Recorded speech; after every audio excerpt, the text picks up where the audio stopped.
भजन कैसे करना चाहिए? कैसे करना चाहिए भजन?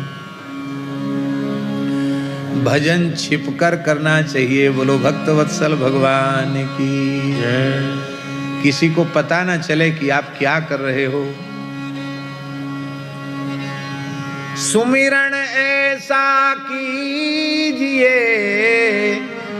संत मलुकदास जी कहते हैं, सुमिरन ऐसा कीजिए दूजा लखे न कोय, होठ न फरकत देखिए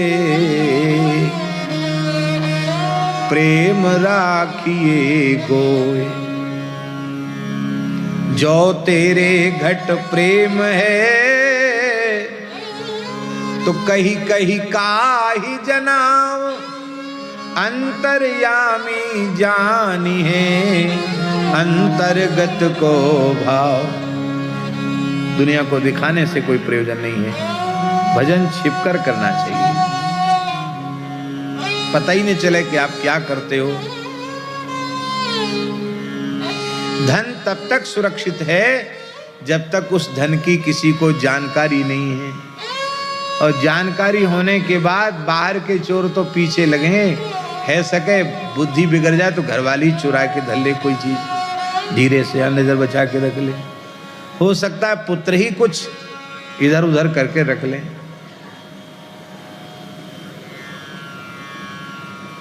चोरों से भय तो पीछे होता है। सबसे बड़ी संपत्ति है भजन,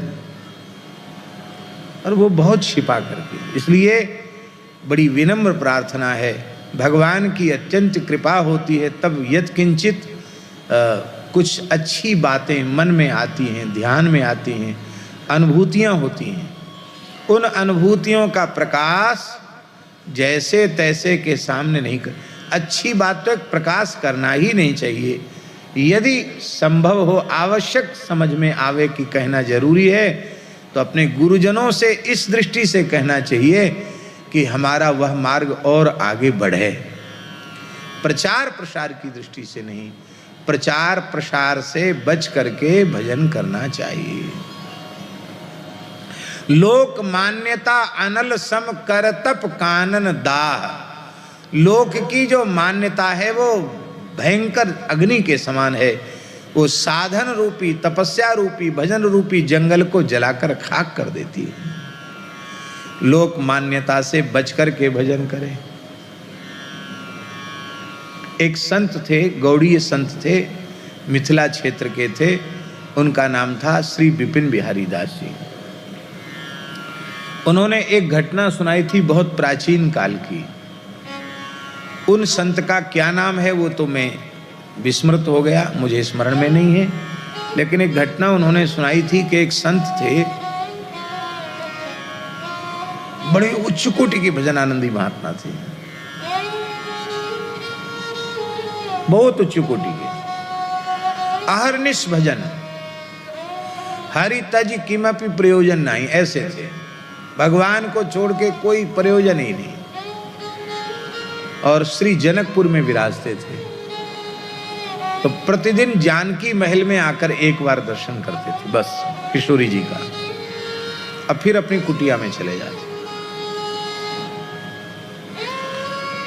धीरे धीरे भजन की सुगंध फैली और भीड़ बढ़ने लगी। सेठ, साहूकार, राजा, महाराजा जो आओ, चलो बाबा के दर्शन करें। हमें बड़े परेशान हो गए कि क्या करें। जानकी महल में दर्शन करने जाते और लोग रास्ते में भीड़ खड़ी हो जाती।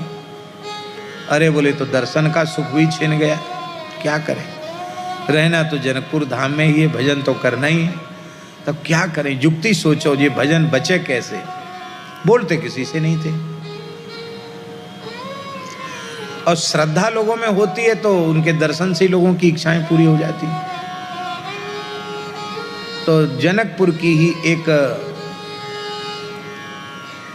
वेश्या थी, बहुत सुंदर नृत्य करती थी। आप एक दिन रात्रि को उसके यहां चले गए अपनी कुटिया से। अब कुंडी खटखटाई, उस देवी ने द्वार खोला, सोचा कोई पुरुष आया होगा धनाढ्य, देखा कि तो महान संत हैं। अब वो देखकर आवाक रही, तब तक तो वो महापुरुष उसके चरणों में पड़ गए और रोते हुए बालक के समान कहा कि माता, आप अपने इस बालक को बचा लो, मैं धाम छोड़कर जा नहीं सकता, यहीं रहकर किशोरी जी के चरणों में भजन करना है, और लुटेरे पीछे पड़ गए हैं मेरे, मुझे भजन नहीं करने देते हैं, आप मेरे ऊपर कृपा करो।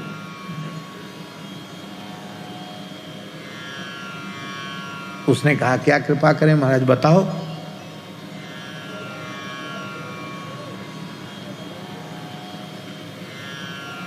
तो उन्होंने कहा कि बस कृपा यही करो कि तुम्हारा घर तो बहुत बड़ा है,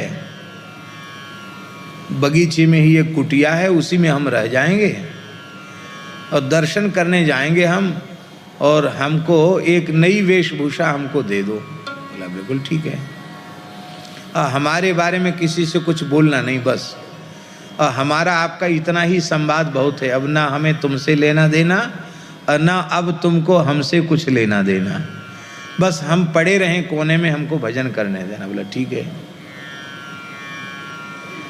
तो नाई को बुला करके उन्होंने ये दाढ़ी कटा दी, बढ़िया सुंदर ऐसे गुच्छादार मूछ रख ली और बढ़िया पाग बांध के और बढ़िया रेशमी कुर्ता घुटने तक का और चूड़ीदार पैजामा और एक छड़ी चांदी की मूठ जड़ी हुई बढ़िया छड़ी लेके अब गए। अच्छी बातें प्रसिद्ध नहीं होती, ये बातें बहुत जल्दी प्रसिद्ध होती। अरे बाबा कहाँ गया, अरे बाबा तो वहां चला गया। अब तो लोग ने अरे राम राम, कुछ नहीं, अरे बेकार, सबकी नाक कटा दी, सर्वनाश कर दिया, अब कोई भीड़ भाड़ नहीं, वहां कौन जाए। उसने भी लोगों का संपर्क सर्वथा त्याग दिया, उसे अब क्या जरूरत थी, उसको तो महानिधि मिल गई थी और वे नित्य प्रति 24 घंटे में अपने नियम के अनुसार जानकी महल में जाकर भगवान का दर्शन करते, एक कोने में खड़े होकर घंटों तक उनके प्रेमाश्रु बहते रहते, श्री ठाकुर जी का दर्शन करते, फिर चले जाते।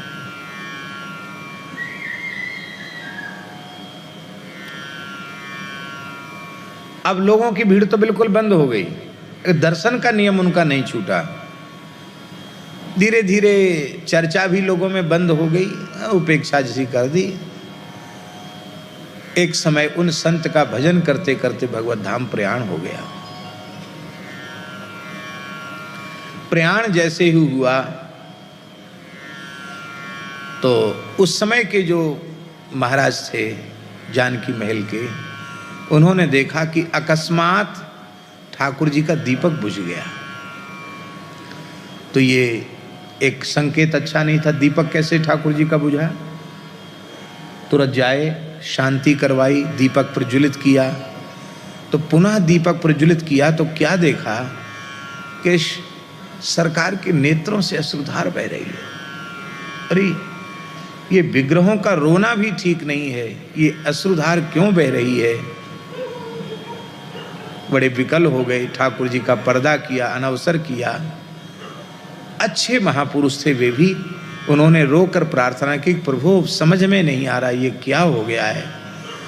तो ठाकुर जी ने, श्री जी ने रोते हुए कहा कि एक मेरा प्राण प्यारा भक्त मेरे नित्य धाम में, नित्य महल में प्रविष्ट हो गया, पर ऐसा अवसंत जिसने भजन को ही अपनी पूंजी माना हो, भजन को ही जीवन का सर्वस्व माना हो, अब तक ऐसा न हुआ, न आगे ऐसा दूसरा होने वाला है। तो अब उन संत का रोज हमें दर्शन नहीं होगा, उनके वियोग में हम रो रहे हैं और मानो संत रूपी दीपक ही अब बुझ गया। तब फिर महंत जी महाराज ने उनका संस्कार किया। ओ गाजे बाजे से सारा जनकपुर एकत्रित हो गया। अरे ऐसे संत तो पहले जो लुप्त हो गए थे, मरने के बाद फिर से प्रकाश उनका हुआ और उनका उत्सव मनाया गया। ऐसा हमें इतिहास संत श्री विपिन बिहारी दास जी ने सुनाया था। नाम भी बताया था, रामानंद संप्रदाय के ही कोई संत थे, रसिक परंपरा के संत थे, सखी भाव की उपासना वाले संत थे। भजन संपत्ति है, यह पूंजी है, इसको छिपा करके रखो, पता न चले क्या कर रहे हो। बाबा जी तो लुट जाते हैं, करते कुछ है नहीं, लुटते ही रहते हैं। क्यों? अब हमारी वेशभूषा को देख के भोले भाले लोग समझते हैं पता नहीं ये तो 24 घंटे माला ही फेरते होंगे, पर हमें पता हम क्या करते हैं। ये तो भगवान की बड़ी करुणा है कि अपने गुणगान का सौभाग्य भगवान ने दे रखा है, नहीं तो ये समय भी नष्ट ही हो जाए। हम एकदम सत्य कह रहे हैं, इसमें कोई कपट और छिपाव दुराव की बात नहीं है। हम अनुभव करते हैं अपने में कि हम 24 घंटे में छटाक भर सूखा आटा भी फाँक सकें, इतना भी भजन हमारा नहीं है। भजन के नाम पर, साधन के नाम पर कुछ नहीं है, शून्य से भी शून्य है। गीता जी के श्लोक का हम चिंतन करते हैं कई बार, अनन्यास चिंतयन्तो माम ये जनाः पर्युपासते तेषां नित्याभियुक्तानां योगक्षेमं वहाम्यहम्। इसका अर्थ है जो अनन्य भाव से मेरा चिंतन करते हैं, मेरी उपासना करते हैं अनन्य भाव से, मैं उनके योगक्षेम का वहन करता हूँ। तो ना तो हम अनन्य भाव से चिंतन कर पाते हैं, ना हम भगवान की उपासना कर पाते हैं।